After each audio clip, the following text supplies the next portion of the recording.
In this episode 2 of Supernatural, we look at the movements that happened in the 1990s and explore the emergence of a new kind of god with the rise of the male supermodel. So what is the recipe for a male supermodel? A dash of charm, 5% body fat, shredded muscles, a boatload of raw sex appeal, and a decent sprinkle of really good love. Well, let me look at this calendar here. Now, there's this picture on the front here.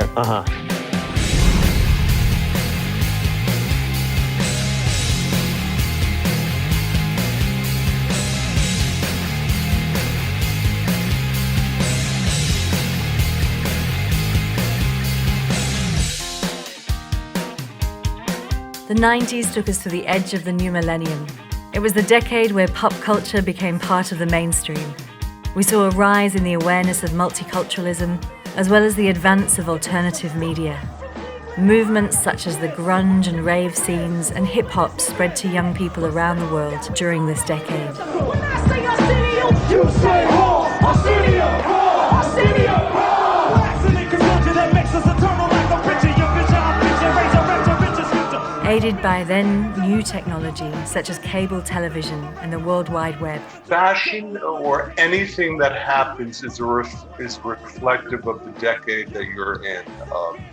The 50s was kind of the answer to post-World War, to malaise and a celebration of opportunity and prosperity. The 60s was a youth quake, with people taking chances and rebelling. The 90s was kind of a strange decade where there were these incongruities. There was the advent of technology, and the internet was coming into play. Personal computers were becoming part of everyday life. Cell phones, although they were the size of small compact cars at that point, people started using them. It was a time of change. There was change happening. It was a golden age for culture and the arts. And there was rapture from the very get-go with the release of Nirvana's groundbreaking album, Nevermind, in 1991.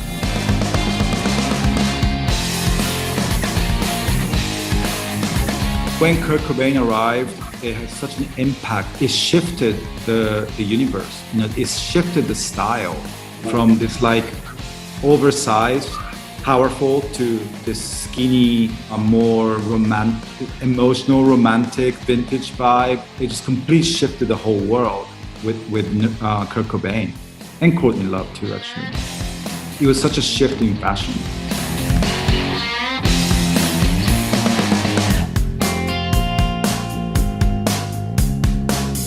In fashion, I think the incongruities. There was the excess of chains and flowers and camellias at Chanel, and then there was the anti-fashion aesthetic of grunge, inspired by Kurt Cobain.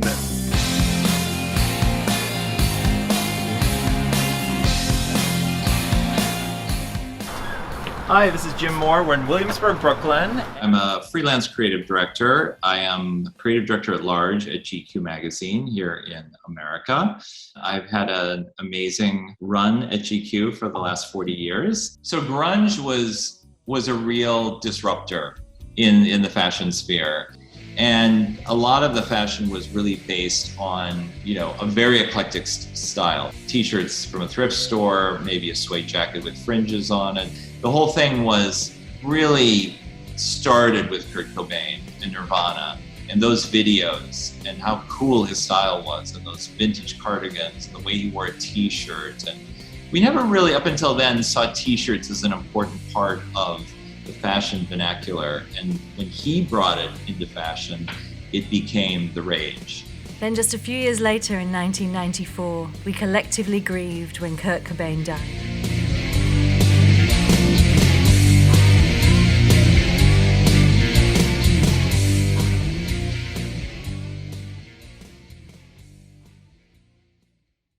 The first 3 Harry Potter books were published in the 90s. HBO launched The Sopranos, Tarantino gave us Pulp Fiction, and Pixar gave us Toy Story. Hey, Buzz! You're flying! This isn't flying, this is falling with style. To infinity and beyond! It was also a golden age for television, with the arrival of Seinfeld, The Simpsons, Friends, and NYPD Blue. The digital age was finally fully underway. At the beginning of the decade, almost none of us have heard of the web. And we didn't have browsers, search engines, digital cell phone networks, fully 3D games, or affordable and powerful laptops. By the end of the decade, we had them all. The global economy was booming, and the US unemployment rate was at its lowest level in more than 2 decades. Americans had money to spend. In what some economists call a luxury fever, consumers spent their money on designer brands, bigger and more expensive television sets, automobiles, and houses. Also in the early 90s, fashions worn by hip-hop artists were increasingly becoming mainstream.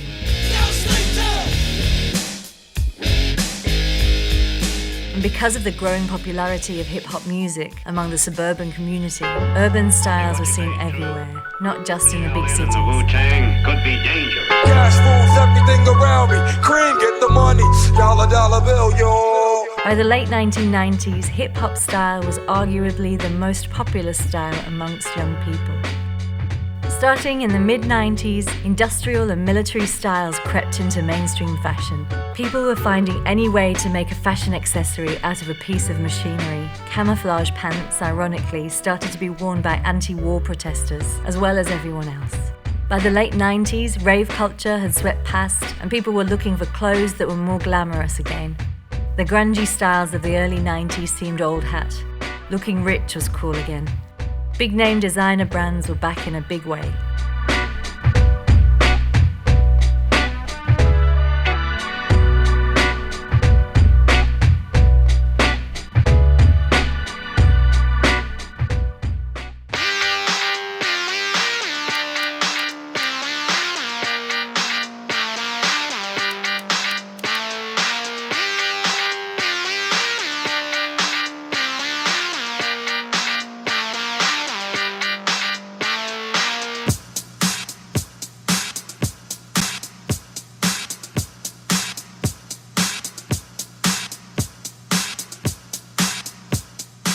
The blossoming of gym culture in the early 80s meant middle American manhood was primed for self-improvement.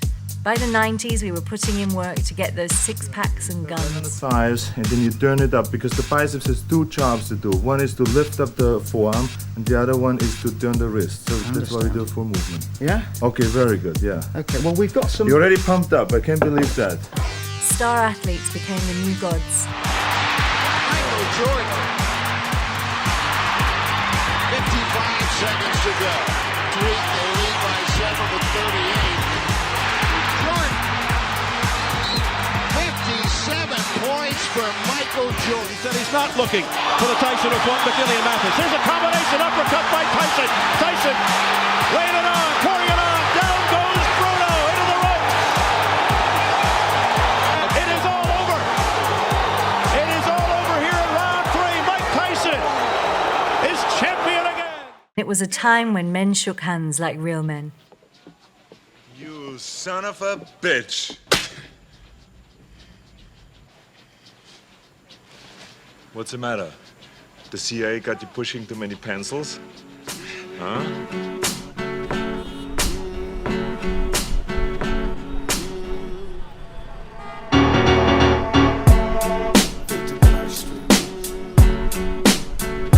In the 90s, it was about being athletically fit. I remember walking around New York City, never wearing a shirt, kind of going back to my Jamaican roots. I'd be on the subway with my backpack, my Walkman at the time, and just jamming the music. And, you know, here I am, chiseled, ripped, abs, you know.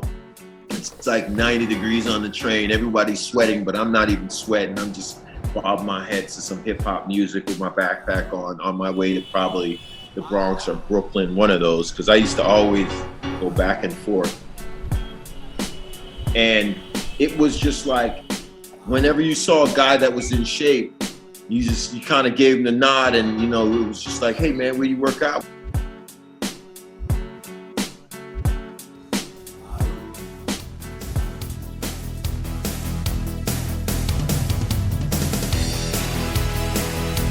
We saw the emergence of some really key male models that were very diverse in look and definitely held like the core and the root of different campaigns. You know, most of the campaigns that I started to do in the 90s, there was always a male counterpart instead of several women, instead of one woman, but there was this anchor of the male and what played out in that, which was sensuality and all sorts of exploration. And it definitely added a different ambiance and nuance to the modeling industry at that time.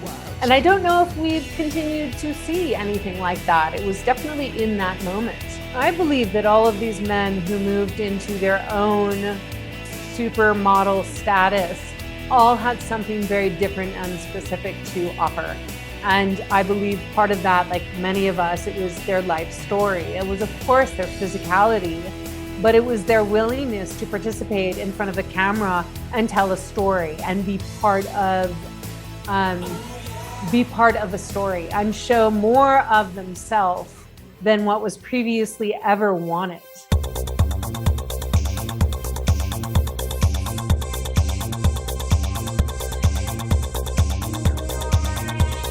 Many experts say it was photographer Bruce Weber and his work in the 90s who lit the spark for a cultural revolution. There was this emergence of masculinity and male models at that time, and it wasn't just your generic.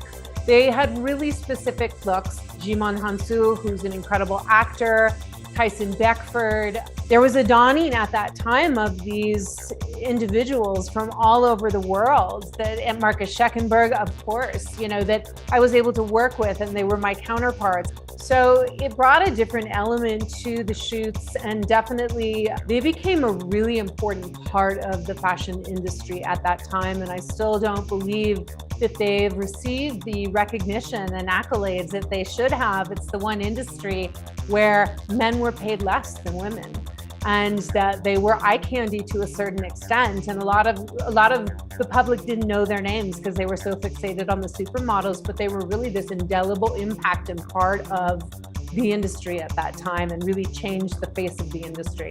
Paul Cavaco was the former fashion director of Harper's Bazaar and American Vogue, an ex-creative director at Allure magazine.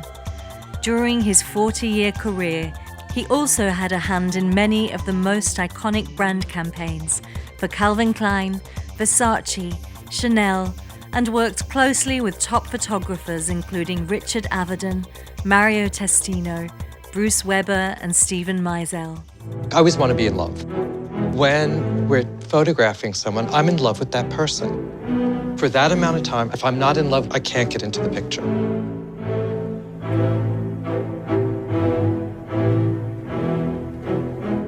Through the 80s and 90s, he worked with virtually all the supermodels, as well as icons like Madonna. I think Bruce Weber actually changed, you know, how we feel about photographing men, how we feel about male beauty. And I think before it was considered very vain to think about your body. It was very vain to even talk about your body. To say you went to the gym, you were not supposed to really have that conversation, you know, and the aesthetic before Bruce came was very sort of, you know, for male models was very tall, thin, and Bruce changed that to be a much more athletic, much more, almost an American sensibility. So in the early days when we were working with Bruce Weber and we were kind of readjusting or reimagining, you know, what the new GQ was. And if you think about the 70s, it was literally the Peacock era. It was the Studio 54 era. It was a little bit more showy. There was more dazzle, so to speak. And it was also a very glamorous era. I know that it's one of my favorite eras to respond to. I mean, there was an idea of masculinity, there was an idea of macho that was very cool. And I know people like Tom Ford kind of, you know, rest into that kind of inspiration, as do I. But the 80s were about realness, and it was about athleticism. And instead of choosing models, you know, Bruce Weber, who was a huge influence on GQ's, you know, journey at that moment, was really adamant about, you know, going to the local colleges wherever we were shooting, or setting up castings that would happen before we got on set. And, you know, he was really adamant about this idea of male masculinity, which was based around the athlete.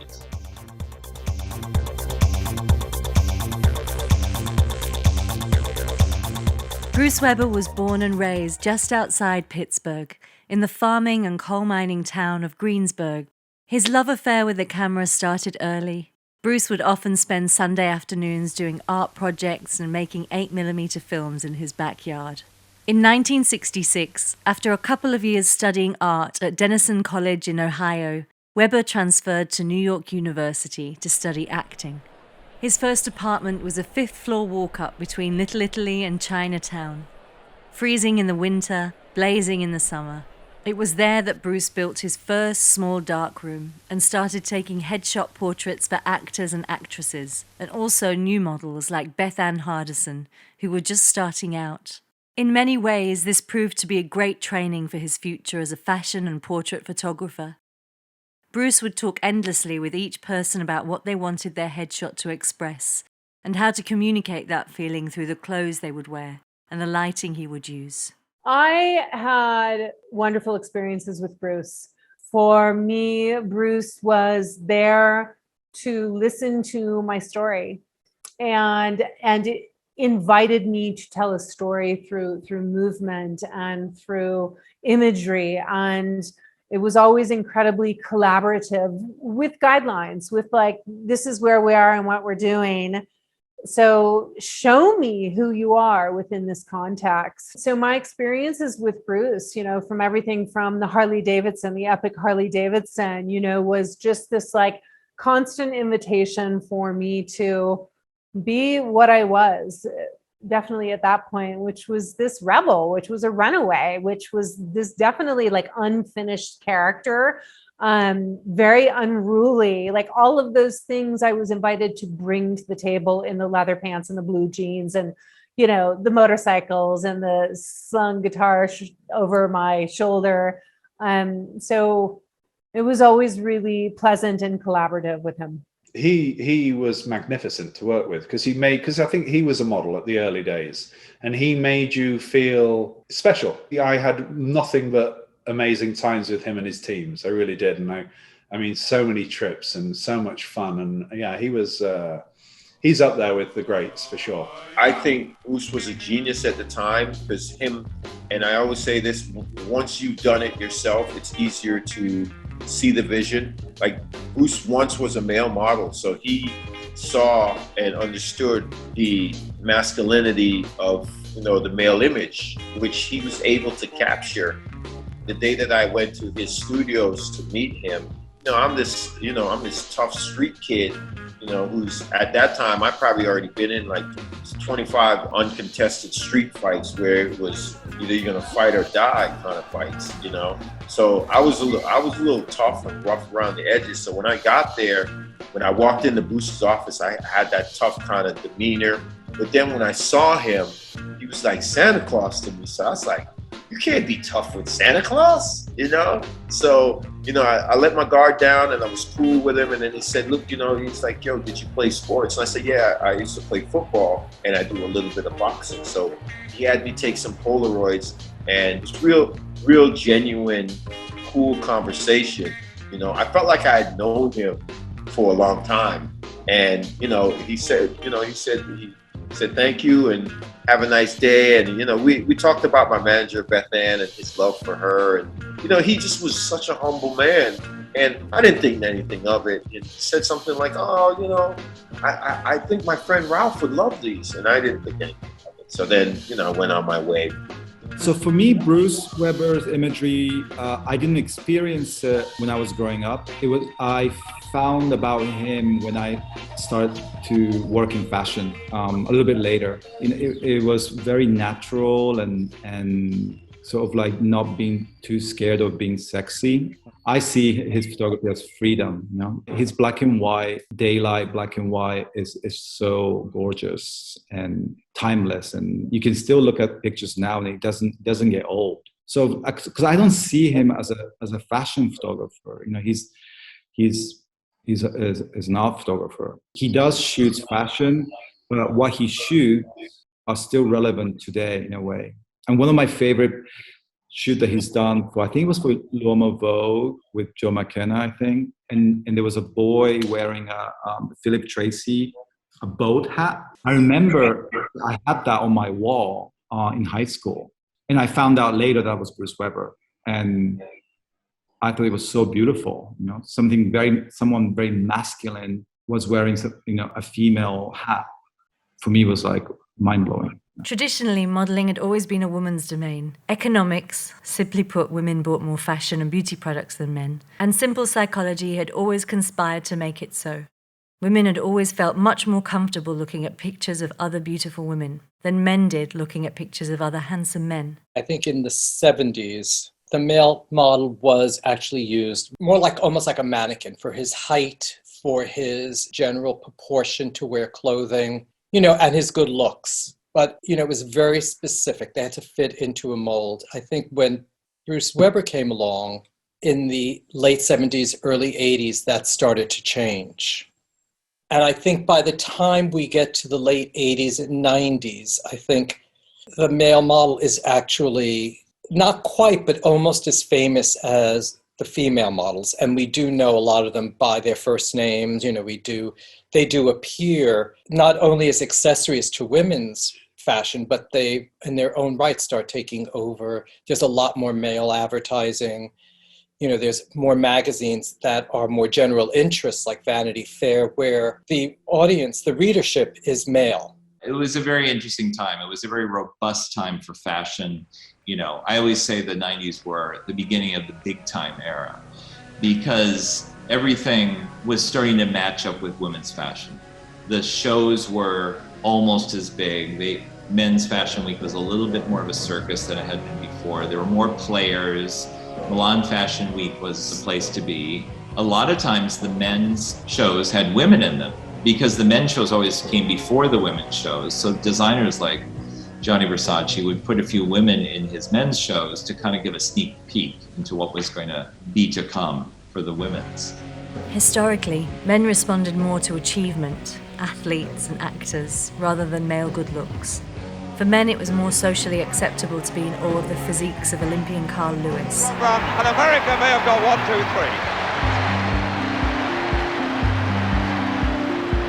What a celebration in this stadium. Just listen to them.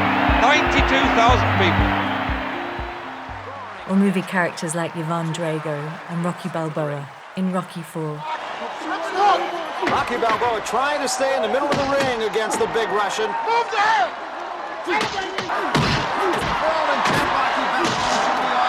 And it was going to be for a male to lust after the physique of, say, Travis Fimmel on his Sunset Boulevard billboard, standing proud in his Calvin Klein underwear. Even to this day, straight men are concerned about being called out for exhibiting gay tendencies when they gaze too long at a fellow male's body who isn't an athlete. Look what you did to my jacket! Ball gazer! Oh, go ahead! Oh! Oh, you bastard, you totally caught me in the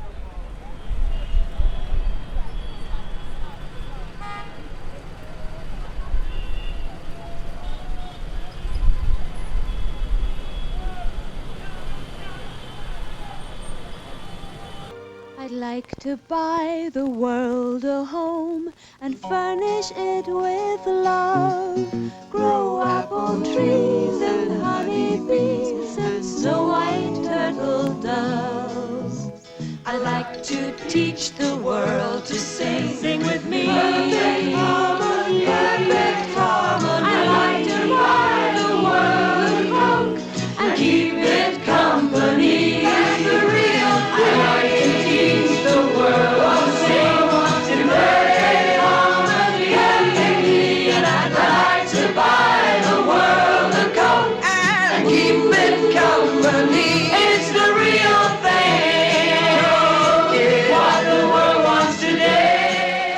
By the time the 1970s rolled around, the two most recognizable brands on the planet were Coca-Cola and Marlboro. They were literally everywhere. Both brands were quintessentially American brands. Back then, even in the most remote corners of the globe, wherever you found a shack selling things, you would see advertising signs for those two American brands. Coke became the real thing, and Philip Morris gave us Marlboro Country, the cowboy, and lots of lung cancer to boot.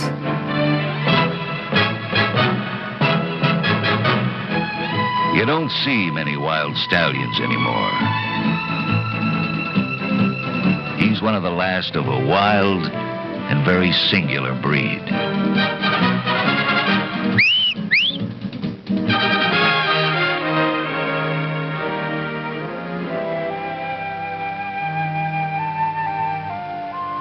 Come to where the flavor is. Come to Marlboro Country.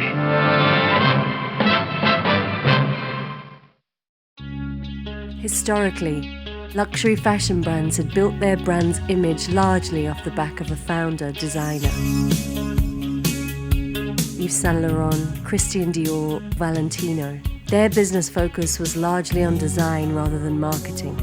The same design focus that went into each season's new collection, along with their flagship stores and the seasonal runway presentations for the press. Back when Ralph started, global advertising campaigns for fashion brands were unheard of. Now they are an essential factor if you want to be on top. Through the past 50 years, Ralph single-handedly reinvented the idea of the fashion business.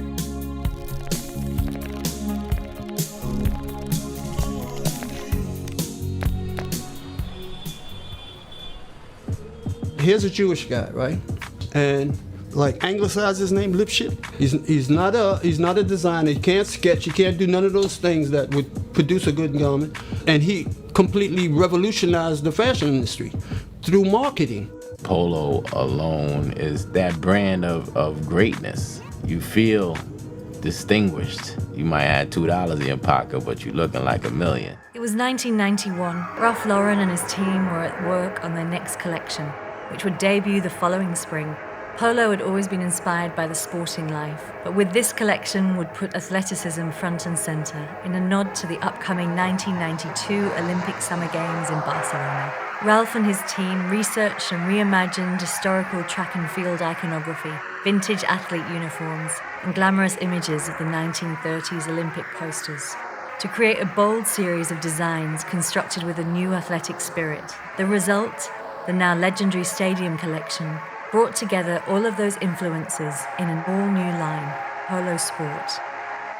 According to Jerry Lauren, Ralph's brother, Polo Sport was as much a part of Ralph's American dream as anything else he'd done in the prior quarter century. It was very much polo, he said, but it gave another dimension to polo. It was the idea of the Olympics on the street, wherever you go. I had a casting at Ralph Lauren. They were like, well, they saw that from my muscular build and my physique, like they were casting for suits. And they said, well, you're really not what we're looking for in suits right now. So you mind coming back next week for something more sporty? So I went back on a Thursday. I took Polaroids with them and they said, you mind waiting? We want to run up to Ralph's office and show him these. And I didn't think anything of it. It was a guy named Ralph. I didn't think it was the Ralph Lauren. So they go upstairs, they come back kind of like giddy, like schoolgirls. And I'm just like, okay. And they say, thank you for your time. Have a great day. And that was it. And I was like, I didn't think anything of it. So I said, thank you, on my way, polite and cordial as usual. And then I went like window shopping 2 blocks away. And I remember where I was standing when my phone rang. And they were like, you just booked the fall-winter campaign for Polo Sport, which was like, that was like one of the biggest, jobs I'd ever booked. And here I am. I'm not even a full year into the fashion world, or the fashion industry before, the whole year hadn't even come full circle.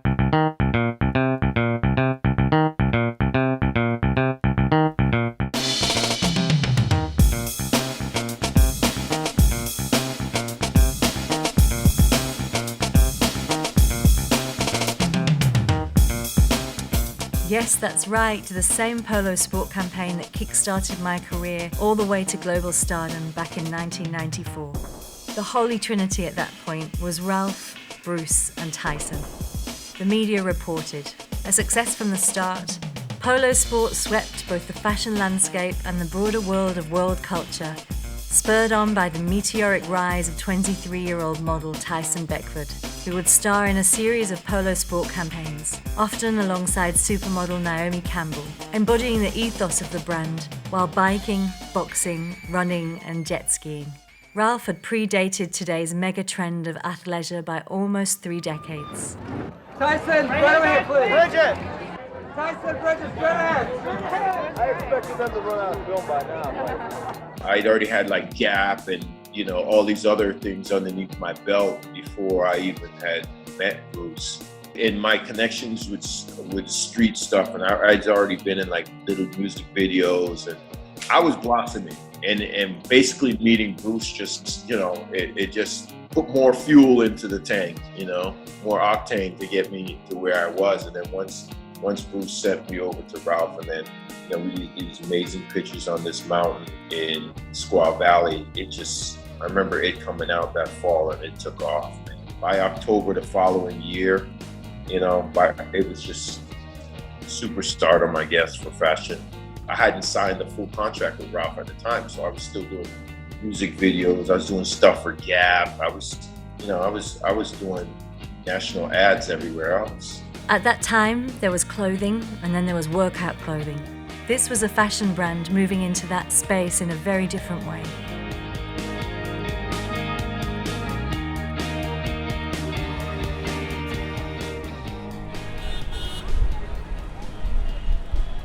When Ralph Lauren first found out I was from the Bronx, it was really the beginning of a bond.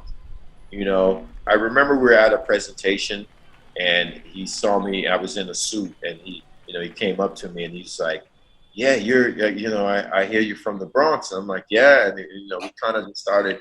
You know, that's when I knew that the fondness and the bond was beyond me being modeled for, you know, said corporation. At the time, there weren't so many outspoken models, and I was very outspoken about everything, whether it was politics, whether it was, you know, mistreatment of something. You know, I was always outspoken. And then, you know, when they figured out, like, you know, this guy could be a great spokesperson for us, you know, and then they hired me, and then, you know, I was going on tours and in stores, kids were coming to get autographs from the guy in the Polo Sport ad, and it just was like, it's almost like surreal rock star, which I don't ever remember like any of those guys doing anything on the calibers that I was doing, because here I am, I just started doing a little bit of movie stuff. I just started doing some TV stuff. I was doing the whole fashion thing, and I was doing the in-stores. You know, my picture was on the side of buses and bus stops and billboards, and it was a black image, which America hadn't seen. You open a Vanity Fair, and there I was in this $4,000 purple label suit, looking very regal, very, you know, very belonging there. You know, it just was something that you hadn't seen before. You know.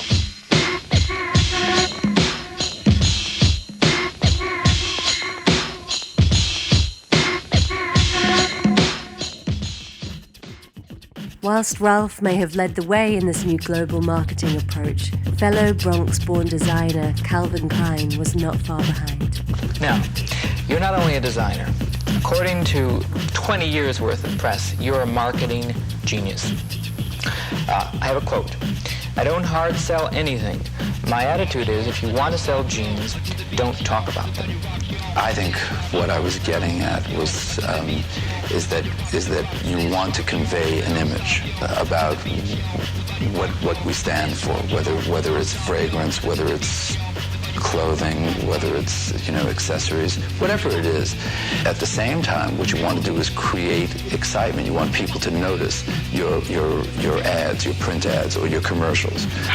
I tried to think what became of her. the taunting, exquisite creature.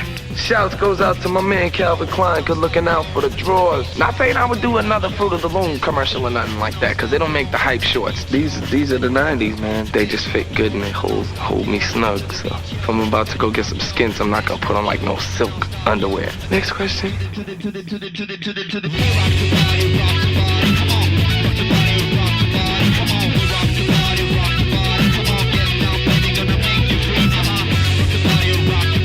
Calvin Klein also showed he was a savant when it came to marketing, and he too shared a drive to make his brand a global icon. There was undoubtedly a fierce rivalry between Ralph and Calvin. Both were the children of Jewish immigrant parents. Both grew up in the Bronx, New York City.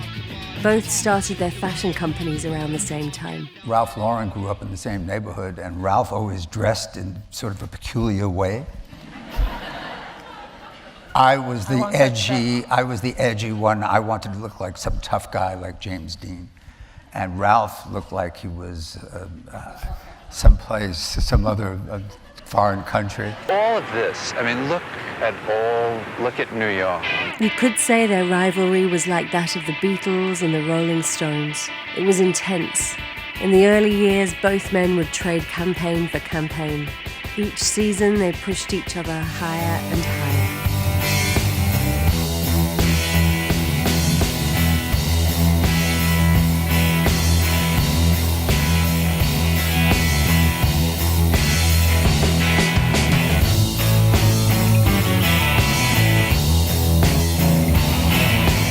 Weirdly enough, whilst their advertising campaigns were quite different, they were both created by the same master image maker, photographer Bruce Weber.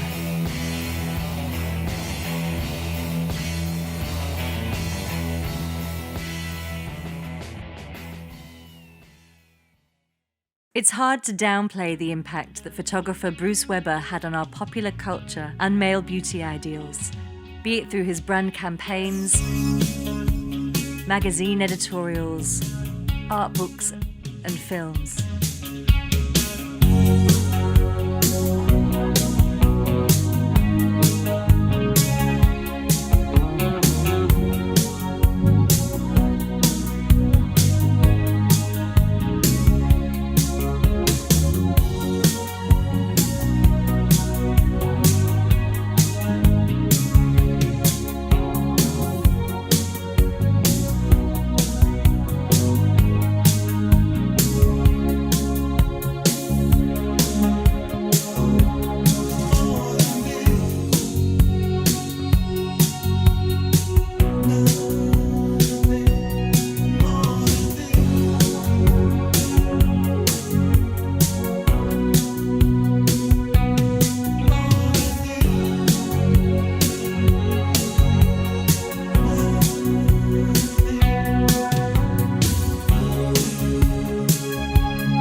Bruce Weber takes photographs like a Hollywood photographer.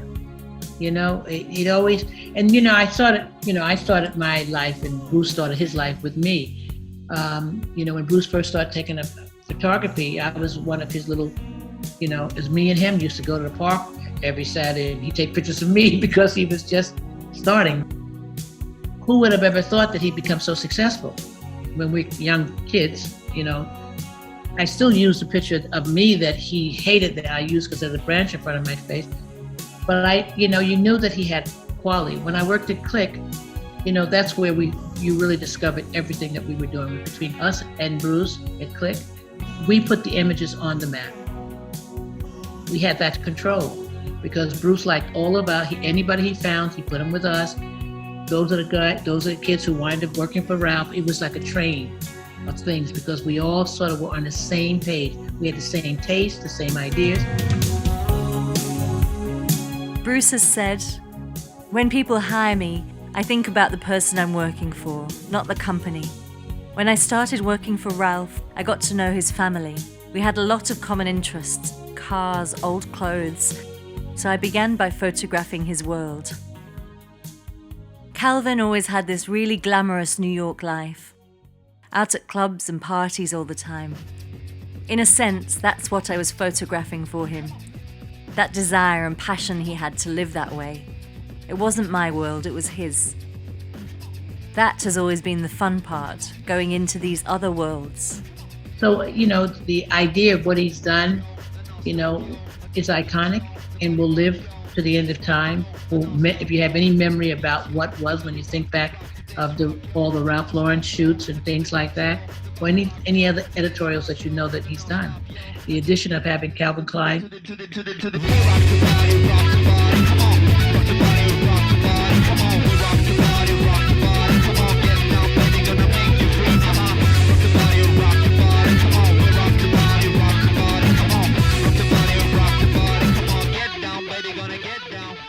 All of those different between Ralph and Calvin and anybody and he had those two. It felt like a decade, of shooting those images. He built the image, he built the brands. That's when you have creative directors who do things like that. But just a photographer, there's no whole bars on that.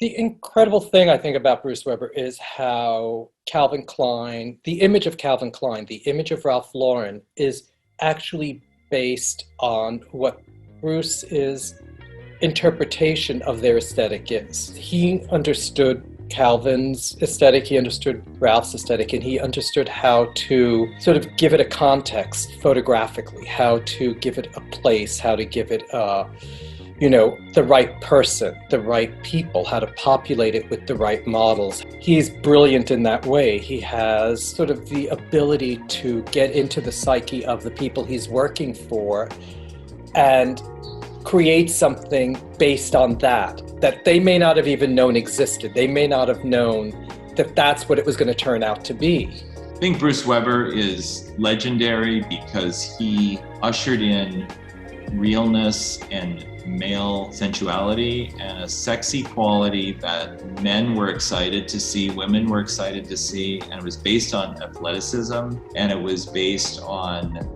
good-looking guys that maybe weren't always supermodels. But when they were put in Bruce's hands, he would make them look like gods. He would make them look like movie stars. To Bruce's credit, he loved to kind of, find the new model, experiment. You'd show up at a shoot and you thought there'd be 4 models there and there were 8 models there because he wanted to try these kind of new kids.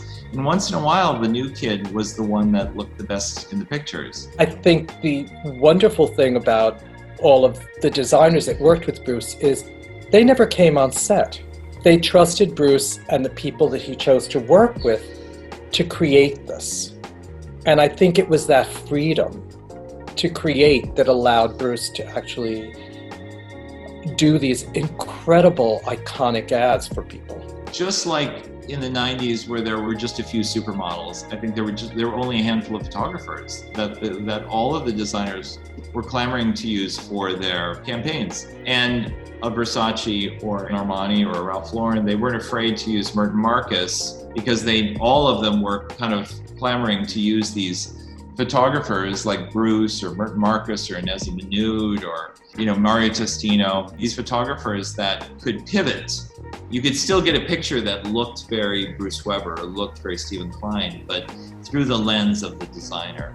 And no one did that better than Bruce because Bruce really, he'd been with Ralph for many, many years, knew how to take that kind of class photograph of, idealism. But he could also do the sexiness of Versace, and he could do the austereness of Calvin. And it was, in a way, it's all the same photographer, but it's like the pivot. So maybe Calvin is in a studio and Ralph is on location, and Versace is in the Versace mansion, whatever it is. Some say the shift that enabled the rise of the male supermodel in the 90s actually started as far back as December 78, when the Soho Weekly News ran a portfolio of images by a relatively unknown photographer named Bruce Weber. Paul Cavaco was the fashion director at the Soho Weekly News at the time. He was also the men's fashion director of American Vogue. Paul remembers the events. In the late 70s, I was working at the Soho Weekly News doing the menswear. And it was the November issue, and Keisha said, well, it's November issue. In Vogue, we always did lingerie because it's like, getting ready to purchase things for Christmas. So we thought, let's do an underwear thing. So we called Bruce and said, we want to do an underwear story. And he said, perfect, I found this boy that I just was used in GQ and I'll fly him in. We go to the studio, which is a tiny little studio, daylight studio, with a mattress on the floor. And, this very beautiful boy comes in, different than male models at that time. He had the height, but he was much more naturally built. So the model was a boy called Jeff Aquilon. He was the captain of the water polo team. He came in, we told him we were going to shoot this underwear story on him for Christmas. And he was like, okay. There was daylight coming into the studio, so it looked like he had just woke up. He went on the bed, which was a mattress on the floor. And Bruce just started taking pictures of him in this very, very expensive underwear from Saks Fifth Avenue. And the reason I'm saying this is the reason we got this underwear was because it had no logo on the band, which is very unusual.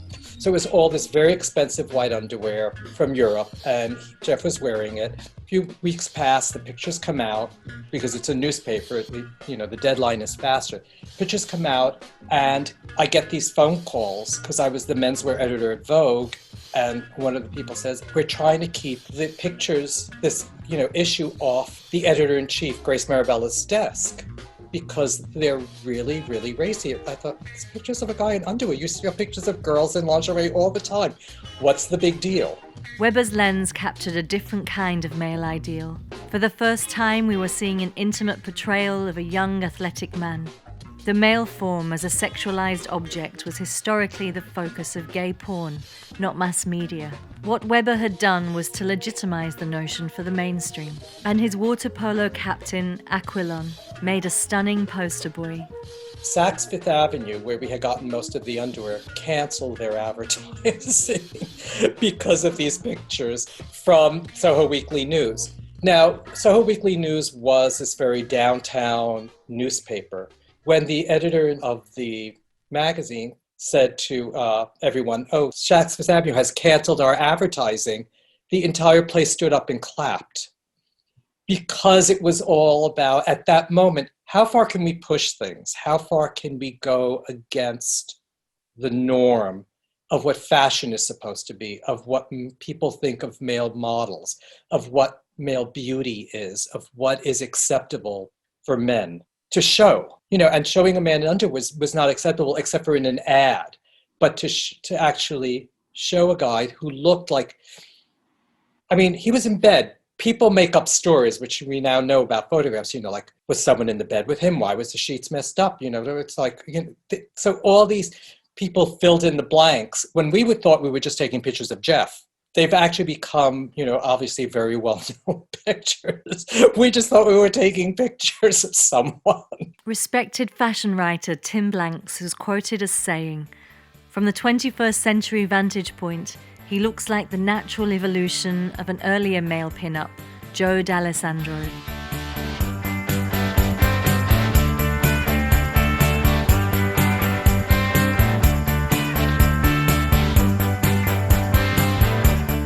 But where gay icon D'Alessandro's media channel was the X-rated movies coming out of the Warhol factory, Aquilon captured the popular imagination in the most overground way imaginable.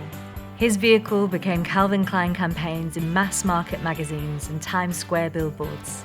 Aquilon, as Weber depicted him, was to be the harbinger of the soon-to-follow 90s male supermodel era. This moment in the industry where male models were sort of on the rise, Bruce captured it. Bruce definitely was interested in telling their stories and showcasing them in what men and boys do, and he did it very well. It was very intriguing, and he created iconic moments and glimpses into sort of that male world that I don't think had been shown before, other than Robert Mapplethorpe. Many in the know will tell you that the Aquilon underwear spread in the Soho Weekly News was the catalyst for Weber being hired by Calvin Klein himself to create the image for the now best-selling Calvin Klein underwear line. Probably it did, and I think it was, from the Soho Weekly News is how Bruce got the Calvin Klein underwear campaign, how we shot, the Calvin ads that were for men. I think it did change what we thought about men, how men should be photographed. Men were not photographed so intimately.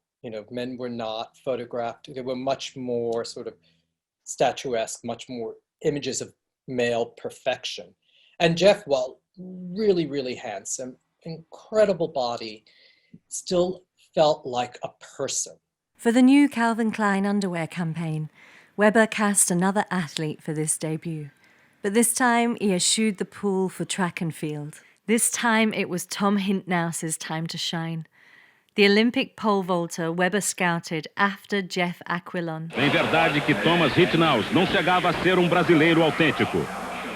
Calvin Klein chose to place Weber's campaign images on 7-story billboards in Times Square in August 1982. That's where Tom Hintnaus was revealed in all his glory, wearing just a suntan and a pair of Calvin Klein's now iconic white briefs.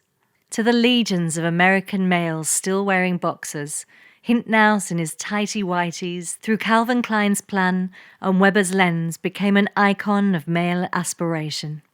Hintnaus was no Joe D'Alessandro. He was an all-American athlete, which in the end diffused the threat posed by Weber's homoerotic idealization.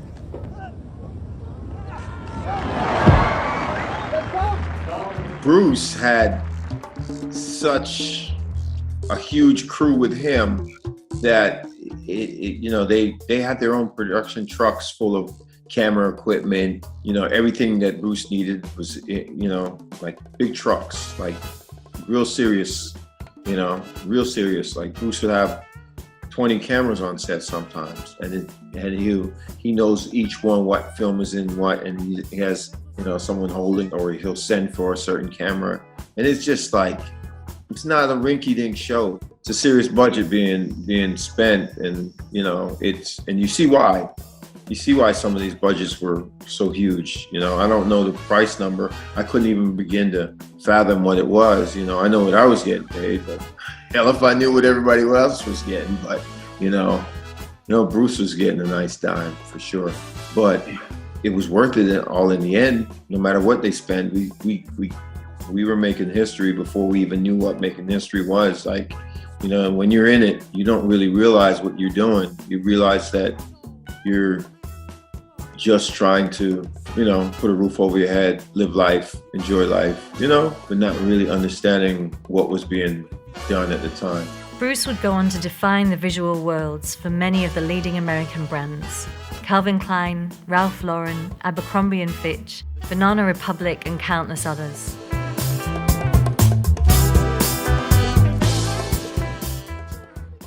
In 2017, several male models had accused Weber of groping them during photo shoots.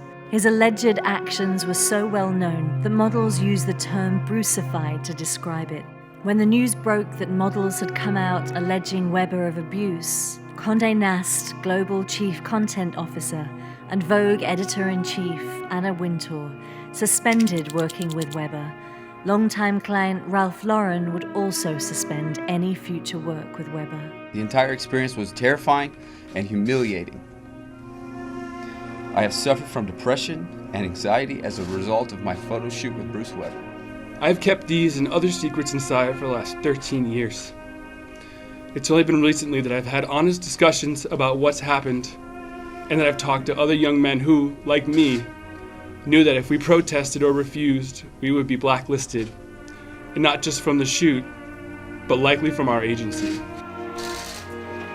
Weber had denied the allegations. The models accused the 75-year-old Weber of groping them during photo shoots, while saying he was simply helping them.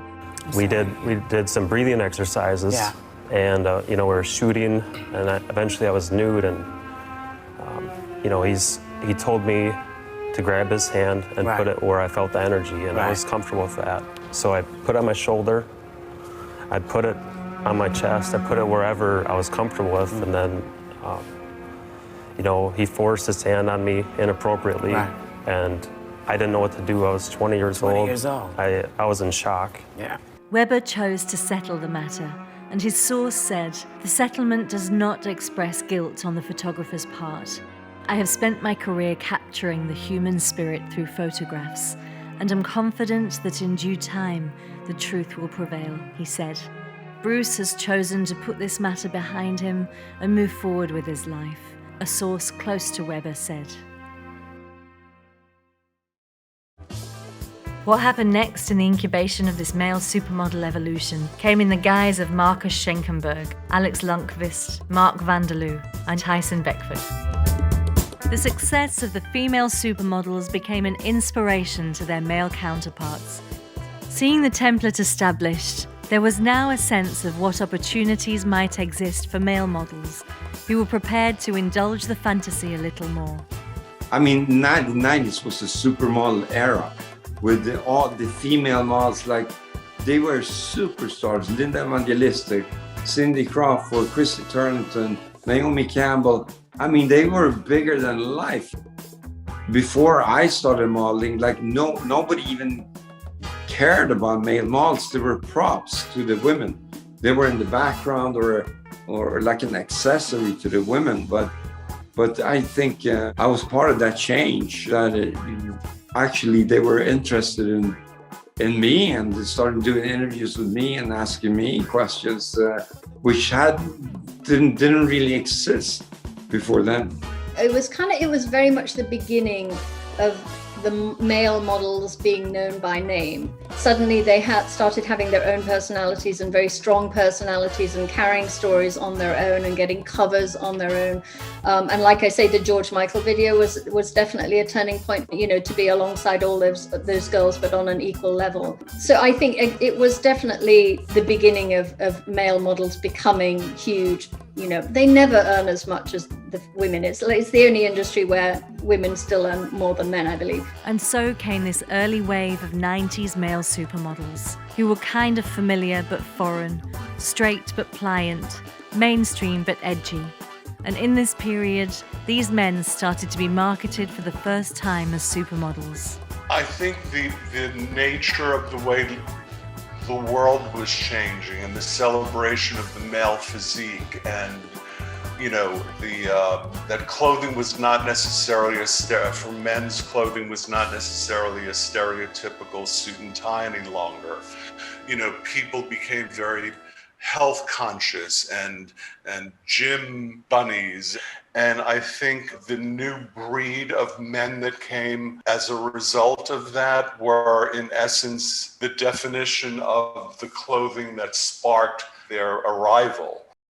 There was this feeling of emancipation. There was something where you saw men that were not afraid to embrace their sexuality or their physique and became as exciting on the runway as the women did. The shows became a celebration of who they were. Around that time, I remember doing an interview where I explained the difference between model and supermodel, is that supermodels are people who are on TV just as much as they're on the covers of magazines. A model is someone who you don't know by name, but you know their face. You don't know anything about them, but a supermodel you know a lot. They're a celebrity, I said. What I ended up doing back then transcended just modeling.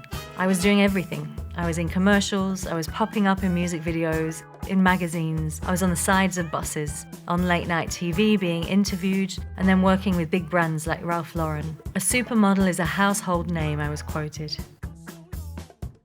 I would definitely say the 90s was a golden era for male models. I mean, because it was the era where you had to have some muscle on you. You had to have a physique.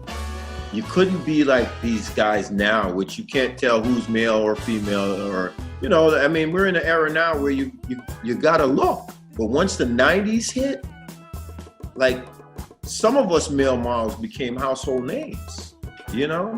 From doing magazines, shooting with other female supermodels and music videos. Oh my God, music videos put a lot of us into superstardom. For me, everything aligned. Ralph Lauren campaign, Toni Braxton video, so many more after that. But it all aligned, and we were rock stars. I just have to say this because it's just important. There's a man named Dan Dealey who really at that time, there was Zoli, and Zoli had model agency too. And at the time in the 80s, the male model was everything in GQ. They really were. I mean, they were the most elegant guys. But what was so interesting about, reason why I have to give some credit to Dan Dealey, he had some of the best men always. Wilhelmina Men was always known to have the best men. And so then when you come along and you see at this given time, in the 90s, it so happened that this agency, Wilhelmina, got this guy named Sean Patterson, who so happened to have been some young guy. And I only use this as an example of Dan Dealey, because Dan Dealey was everything to the men's industry in the male model industry. So it was so interesting that he had the best, he had like 8, 9 guys. They all were top guys. That was the 90s.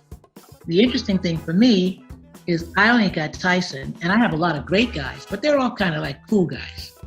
They're not like but these guys that were at Wilhelmina, they look like the guys of the 80s. They all are very good looking. My guys are more interesting looking. Some of them from London, some of them, they're more street interesting, but not like this now, but better. And it was just interesting for me when I say this, because it was a very good time for the 90s for the male model, with the Marcus coming out and, having a Mark Vanderloo. There were so many good guys around. And even the ones that are not known right now, I remember them, and I can't even think of their names for the moment, but it doesn't matter because they were there. And what was so unique for me too is having someone like Tyson that just sort of fit right at that moment. So when it came down to editorials and stuff, they had to have Tyson, because Tyson was he was just going like this. And that was before we did Ralph Lauren. He was just going. So I think the 90s was a very wonderful time in many ways. So many good things happened in it and during, and there were a lot of wonderful male models. Female supermodels were also instrumental in ushering in the male supermodels of the era. Before the men could get attention, the women opened the doors. Beckford and Schenkenberg both concede that the female supermodels who broke onto the scene before them in the early 90s, Kate Moss, Naomi Campbell, and Cindy Crawford included, made male supermodeling possible. It was a ripple effect, Beckford said. We became supermodels because of the women. We were working alongside them hand in hand. And when you shoot with a female supermodel, a few of them, then you become one of them and powerful like that. Whenever a new campaign debuted, eyes were already on the women. Men got attention at first by mere proximity. It was almost like their fame rubbed off. 90s was the supermodel era with all the female models, they were superstars. Linda Evangelista, Cindy Crawford, Christy Turlington, Naomi Campbell. I mean, they were bigger than life. In modelling, much like acting, there are no small parts. Though they starred in countless campaigns and editorials of their own, the men of the 90s also complemented their female counterparts at every turn. Taking supporting roles in photos now considered iconic helped to create some of the 90s best-loved images. Marcus Schenkenberg literally swept Stephanie Seymour off her feet in Richard Avedon's campaign for Gianni Versace, while Mark Vanderloo let Christy Turlington shine in the ever-popular commercials for Eternity. Time can't touch us. Eternity for Men, Calvin Klein. Long before Taylor Swift's revolving door of music video model love interests, Madonna set the standard. As one of the most prolific modelizers in history. Throughout the 90s, the Superstars videos provided male models with a platform watched by millions. Never one to settle, Madonna often handpicked her fashion it boys, from selecting guest face Richard Elms to play the object of her affections in the clip for Secret, to using then-boyfriend Tony Ward in the risque short for Justify My Love.